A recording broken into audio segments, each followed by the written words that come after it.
El electroimán. ¿Qué es un electroimán? Es un dispositivo que se comporta como un imán al hacer circular por él una corriente. Esto significa que solo produce un campo magnético cuando hay paso de electrones, cuando hay una densidad de corriente.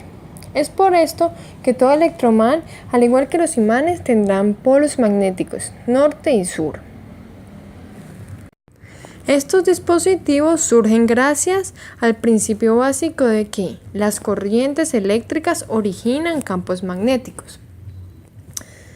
Para determinar la dirección del campo magnético se utiliza la regla de la mano derecha, es decir, se toma el alambre con el pulgar en dirección de la corriente, en donde la dirección del campo será dada por la dirección de los dedos al cerrar la mano en el alambre. ¿Cuál es su estructura? Está formado por un núcleo ferromagnético enrollado por un conductor de corriente, como el alambre en forma de bobina conocido como solenoide. Es importante que el conductor, una vez enrollado, la distancia entre cada espira sea mínima, ya que esto influye en la magnitud del campo magnético por el cual pasará una densidad de corriente. Ahora vamos a elaborar el electroimán.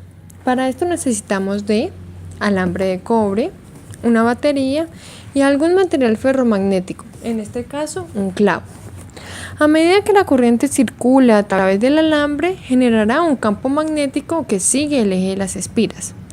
Aquí se originan las fuerzas magnéticas perpendiculares al campo, que en este caso es la fuerza de atracción que sienten los chinches por el electroimán. Como podemos observar, si se deja de pasar corriente, el clavo queda magnetizado, pero la magnitud del campo disminuye. ¿Cómo funcionan? El electroimán genera un campo magnético similar al de un imán. Esto se da gracias a la estructura que tiene. Ya sabemos que un campo magnético puede ser producido por una densidad de corriente. Y si observamos la estructura del electroimán, vemos que este está formado por un solenoide. Entonces, ¿por qué debemos utilizar además un material ferromagnético?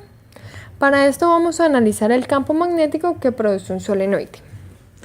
Como ya les había comentado, es importante que el solenoide tenga las espiras con una distancia mínima entre ellas, ya que como podemos observar, el campo magnético de un solenoide bien enrollado tendrá en su interior un campo magnético uniforme similar al del imán. Esto se debe a que el campo magnético producido por cada espira se sumará con el campo de la siguiente y así sucesivamente. Pero si las espiras del solenoide están separadas, el campo magnético que se origina en su interior no es uniforme y por lo tanto en magnitud será más débil. Por esto es ideal que el solenoide tenga las espiras juntas. Si lo comparamos con el campo magnético de un imán, vemos que las líneas de campo serán las mismas, pero en magnitud es menor.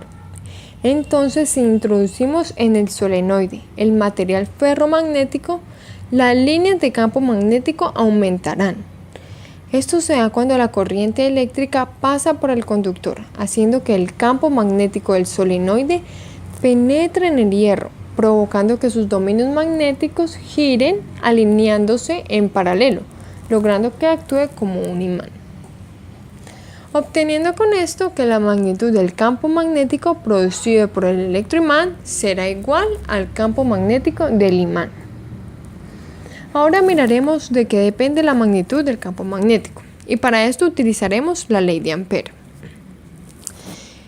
en donde el campo es igual a la permeabilidad en el vacío por el número de espiras multiplicado por la corriente. Gracias a esta relación es posible determinar y regular el campo magnético originado por el electroimán, ya que este es directamente proporcional a la cantidad de espiras por unidad de longitud que tenga el solenoide y a la cantidad de corriente que nos suministre la fuente. Los electroimanes tienen diversos usos hoy en día. La principal ventaja de un electroimán sobre un imán permanente es que el campo magnético puede ser rápidamente manipulado en un amplio rango, controlando la cantidad de corriente eléctrica.